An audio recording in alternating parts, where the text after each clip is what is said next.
하나님 말씀은 사무엘하 13장, 사무엘하 13장 1절에서 14절까지의 말씀입니다.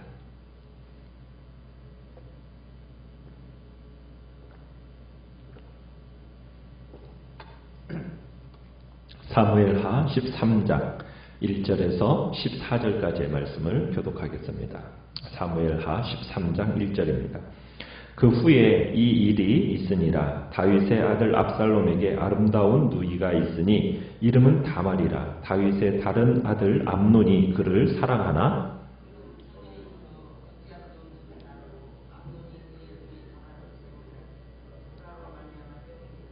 암논에게 요나답이라 하는 친구가 있으니 그는 다윗의 형 시므아의 아들이요 심히 간교한 자라.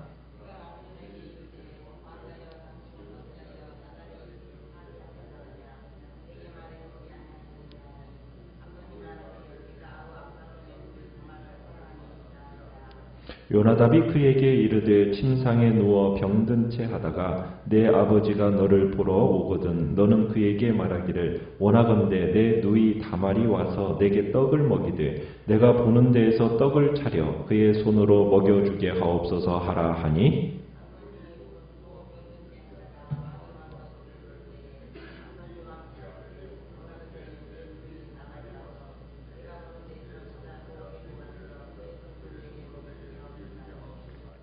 다윗이 사람을 그의 집으로 보내 다말에게 이르되 이제 내 오라버니 암논의 집으로 가서 그를 위하여 음식을 차리라 한지라.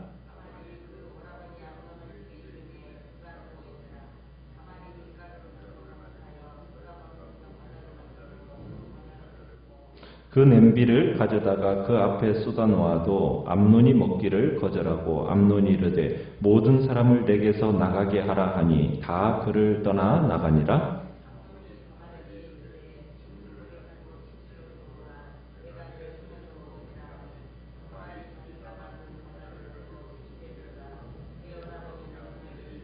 그에게 먹이려고 가까이 가지고 갈 때에 암논이 그를 붙잡고 그에게 이르되 나의 누이야 와서 나와 동침하자 하는지라.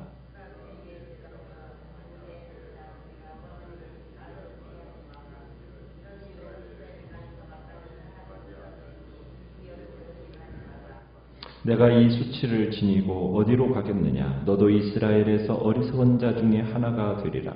이제 청하건대 왕께 말하라. 그가 나를 내게 주기를 거절하지 아니하시리라 하되 암논이 그 말을 듣지 아니하고 다말보다 힘이 셈으로 억지로 그와 동침하니라. 아멘.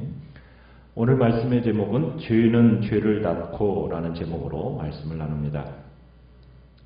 이제 다윗의 남은 일생의 이 이야기가 그의 가정 문제를 중심으로 해서 이제 엮여 나가게 됩니다. 그 첫 번째 이야기가 오늘 본문에 보는 것처럼 암논과 다말이라는 이복 남매를 중심으로 해서 이제 펼쳐지는 비극입니다. 자, 근데 1절에 이렇게 시작을 하고 있죠. 1절에 그 후에 이 일이 있으니라 하면서 그 후에라고 표현하고 있는데 이 그 후에라는 말은 나단 선지자가 이제 다윗에게 찾아와서 그 사람이 바로 당신이다 지적하고 그러면서 이제 네가 나를 업신여기고 햇사람 우리아의 아내를 빼앗아서 네 아내로 삼았음즉 칼이 영원토록 내 집에서 떠나지 아니하리라 이렇게 하나님의 말씀을 전했잖아요. 그러니까 그 말씀을 전한 이후 그것을 의미하는 겁니다.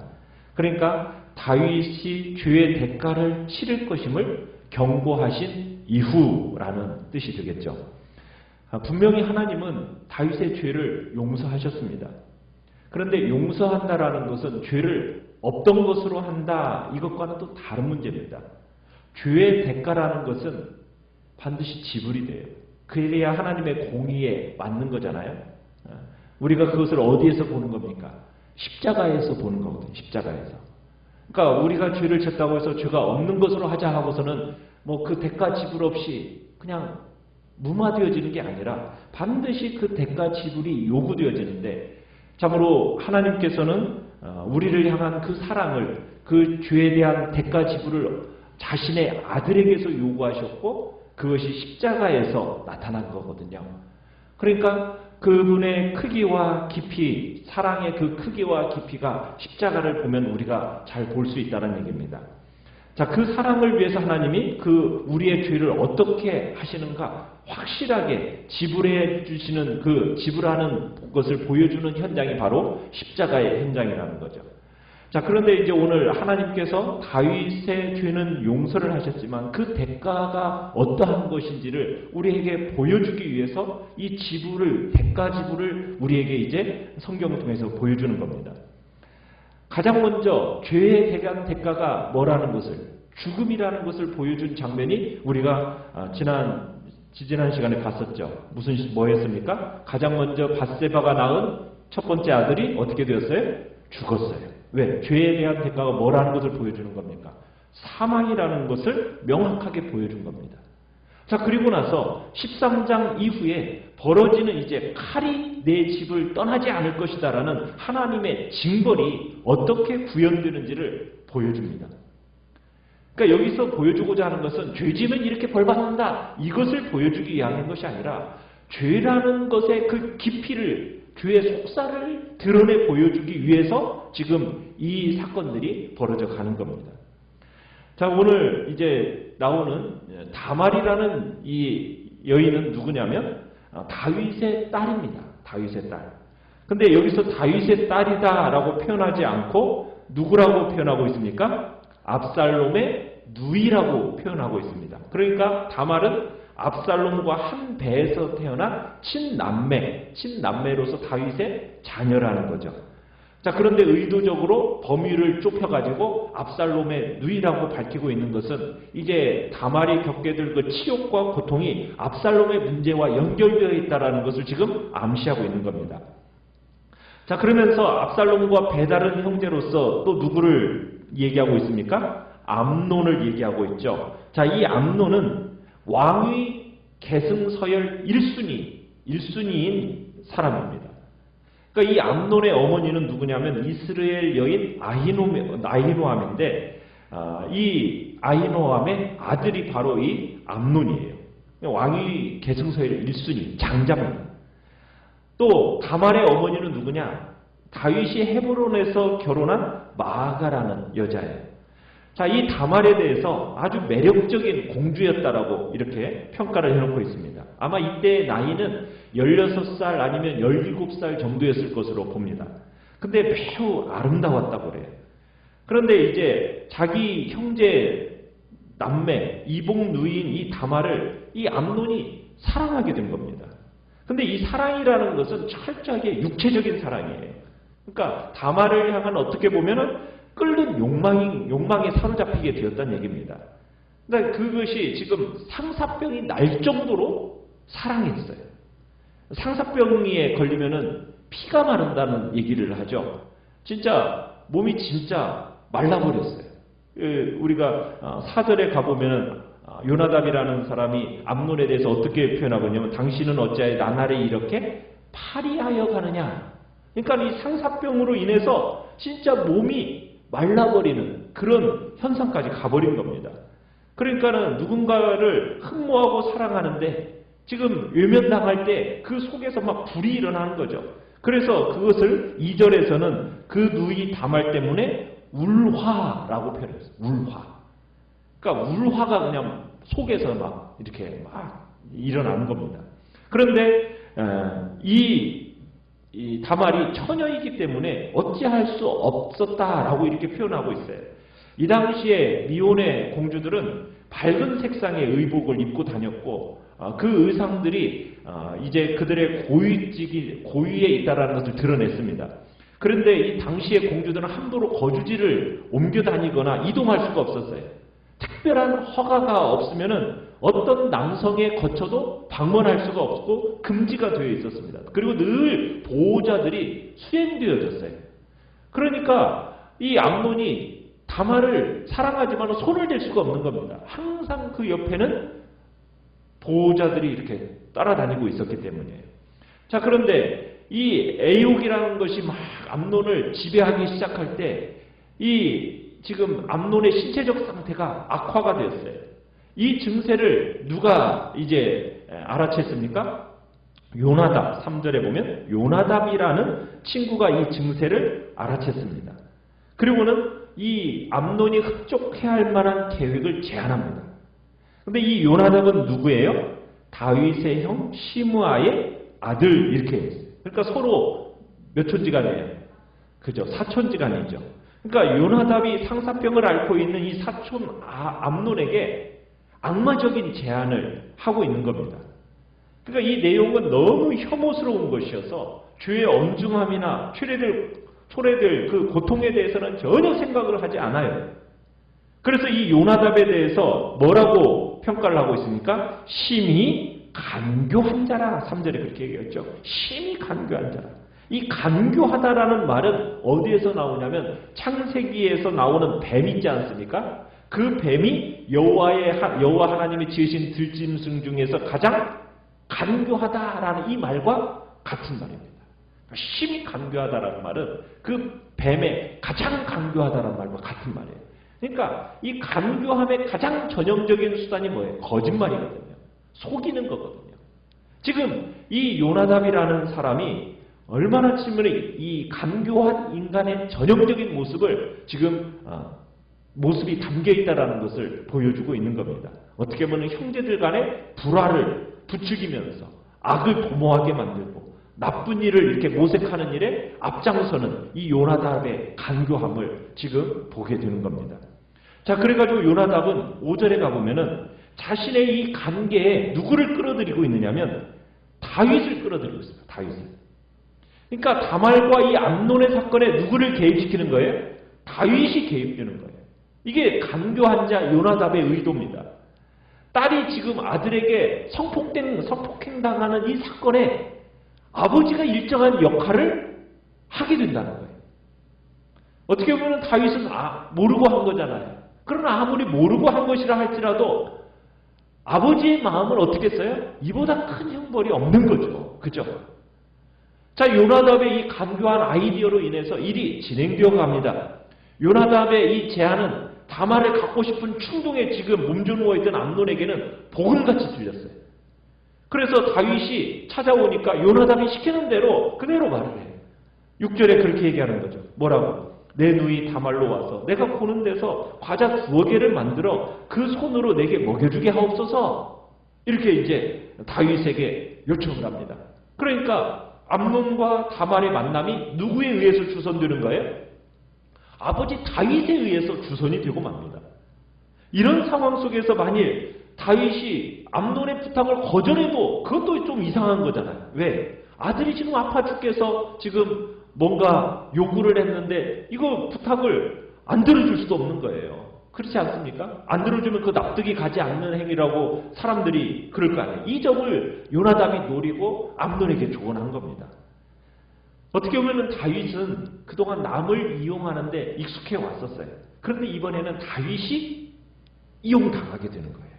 그것도 아들이 탐욕적인 죄를 짓는데 다윗이 이용당하고 있는 겁니다. 다윗은 이것에 대해서 전혀 이상하게 생각하지 않고 순순히 응해주죠. 어떻게 보면 부지불식간에 이 지금 성폭행 사건에 다윗이 연루가 되는 겁니다. 참 아버지이자 왕으로서 체면이 말이 아니게 된 겁니다. 어마어마한 지금 대가를 지불하고 있는 거예요. 나중에 이제 이 사건의 전모를 받고서는 다윗이 정말 속은 것을 알게 돼요. 그런데요, 다윗이 그것에 대해서 망연자실해가지고 아무 소리도 못해요. 왜요? 뭘 기억하는 거예요? 자신이 밧세바 사건을 마음속에 기억하고 있으니까. 똑같은 일이 자식 속에서 벌어진다는 것을 아니까는 아무 말도 못합니다. 암논의 어떻게 보면 호색적인 열망, 또 다말의 눈부신 아름다움, 이것이 마치 다윗과 밧세바의 이 평행을 이루는 지금 장면인 거예요. 암논은 불행히도 양심을 가지고 있지 않았어요. 암논은 요나답이 가르쳐준 대로 이제 아버지 다윗 왕을 속이고 그리고 다말을 유인해서 마침내 겁탈하는 악을 행하게 됩니다. 자, 암논이 거짓으로 아프다고 침대에 누워있는 것은 마치 뭐와 같으냐면 다윗이 밧세바를 범하기 전에 침대에서 낮잠을 잔 것과 비슷해요. 지금 그러니까는 다윗하고 암논하고 평행을 이루어가고 밧세바와 다말이 평행을 이루어가고 있는 거예요. 암논은 침대에서 일어나 이복 동생을 강간했잖아요. 다윗은 침대에서 일어나서 다른 남자의 아내를 강간했고. 그러니까 아버지의 죄가 아들에 의해서 반복되고 있다는 것을 지금 보여주고 있어요. 죄라는 것이 얼마나 무섭게 이렇게 유전되어져 가는가. 정말 그것이 정말 가족, 아들이 아버지에게로 가는 죄가 어떻게 가는지를 지금 보여주고 있어요. 자, 암논이 꿈에도 그리던 다말이 드디어 그 병상의 매혹적인 자태를 드러냈어요. 암논은 아마 이 다말의 그림자만 봐도 막 가슴이 뛰었을 겁니다. 암논이 예쁜 모습으로 다말이 예쁜 모습으로 암논을 위해서 음식을 만듭니다. 자, 그런데 음식을 만드는 과정을 아주 참 상세하게 그려놓고 있어요. 8절, 9절에 이렇게 보면은 음식을 빚는 과정을 아주 천천히 묘사하면서 이야기의 진행 속도를 늦추고 있습니다.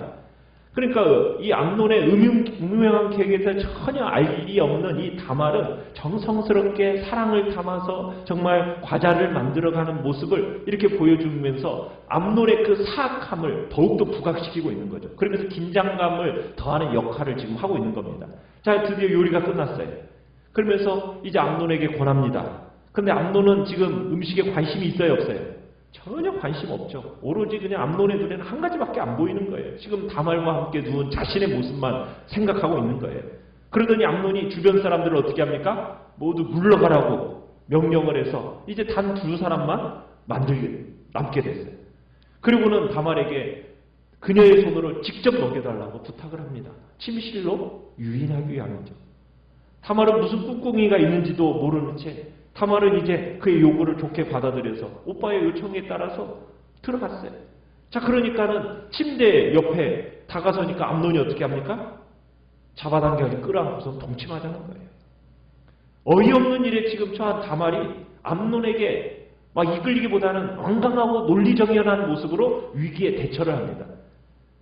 뭐라고 얘기하냐면 암논 당신이 하는 일은 도덕적으로 있을 수 없는 일이다 라고 하면서 설득을 하려고 해요. 그러니까 다말은 지금 이복 오빠 암논이 하고자 하는 일은 반인륜적인 행위라는 거예요. 이 일은 사회가 용서하지 않는 불륜의 관계라고 얘기를 합니다. 그러니까 이스라엘의 정서상으로는 지금 이 정서를 바탕으로 해서 이복 오빠에게 호소하는 겁니다. 이 일은 무엇보다도 이스라엘의 하나님 앞에서 죄를 범하는 행위입니다. 당신은 특별히 이제 다윗의 뒤를 이어서 이스라엘의 왕이 될 사람 아닙니까? 그런데 이런 일을 범하면은 결코 안 됩니다. 이건 너무 어리석은 일입니다. 라면서 호소를 해요. 이성을 찾으십시오. 그냥 아버지께 저를 아내도 달라고 말씀해 보십시오. 그럼 거절하지 않으실 겁니다. 뭐 거절하지 않지는 않을 겁니다. 다윗이 뭐 그렇게 했겠죠. 그렇지는 어떻게든 이 순간을 피해보고자 하는 그런 의도 속에서 이런 얘기를 했어요. 그런데 이 다말의 논리정연한 말이 먹혀요, 안 먹혀요? 먹히지가 않아요. 욕망에 지금 눈이 뒤집힌 암논에게 이 말이 아무런 효력을 발휘하지 못해요. 왜? 오직 그 다말을 범하고자 하는 그 욕망으로 지금 이 일을 벌여놨기 때문에 결국에는 다말을 강간하고 맙니다. 자신이 처음부터 계획했던 그대로 다말을 취하고 말게 된 거죠. 우리는 하나님의 말씀대로 죄로 인해 다윗의 집안에 어려움이 시작되고 있는 거 보게 됩니다. 여러분, 죄가 초래할 엄청난 결과 우리는 고려해야 된다는 얘기예요. 죄의 파멸적인 속성에 대해서 우리는 어떤 마음을 갖고 있는지를 생각해 봐야 돼요. 죄가 주는 잠시의 쾌락이 우리의 눈과 마음을 어둡게 만들어 버립니다. 이 죄라는 것, 이 유혹이 우리의 마음에 막 부추겨지면은 이게 마른 덤불에 막 불이 붙듯이 막 책임지지 못할 그런 행동을 서슴지 않고 실행하는 것이 이게 바로 우리 인간의 죄에 대한 본성입니다. 그러나 우리는 기억하고 생각해야 돼요. 뭘요? 순간의 쾌락이 가져다주는 엄청난 결과. 이것에 눈이 뜨여야 돼요. 만약 이것에 눈에 띄게 된다면은 죄의 유혹에 강한 저항을 할 수 있게 됩니다. 그렇지 않겠습니까? 내가 이 유혹에 넘어진다면 나만 망가뜨려지는 게 아니라 내 주변 사람들까지도, 어떻게 보면 내 자식들까지도 강한 전염성을 갖고서는 결국 이 죄의 처절한 결과를 맞게 된다는 것을 우리가 기억한다면 이 잠시 주는 쾌락에 우리가 무너질 수 없다는 것을 생각할 수 있다는 거죠. 이 죄의 잠복기가 있어요. 우리가 병에 걸리면은, 감기에 걸리더라도 잠복기가 있잖아요. 죄를 지었다고 해서 곧바로 그 결과가 나타나는 게 아닙니다. 죄의 잠복기가 길게 나타나요. 그러다가 어느 순간에 그 결과가 심각성이 더욱 크다는 거예요. 유혹의 순간이 초래할 결과를 우리는 생각하면서 우리의 마음을 지키는 것이 하나님이 주시는 지혜입니다. 거기에 성령의 능력의 도우심이 필요하죠. 그래서 우리는 명심해야 돼요. 혹시라도 내 안에 어떤 유혹이 도사리고 있다면 그 유혹으로 말미암아 초래될 그 결과를 우리는 그려봐야 된다는 거예요. 그래서 그 유혹을 물리쳐야 된다는 겁니다. 유혹의 순간이 찾아오더라도 정말 다윗이 지은 이 밧세바의 결과가 어떠한 자식들까지의 그 어떠한 결과를 초래하는지를 우리는 기억하면서 우리의 마음을 지킬 수 있게 달라고, 그 지혜와 능력을 달라고 이 시간 주님 앞에 기도하며 나가시길 바랍니다.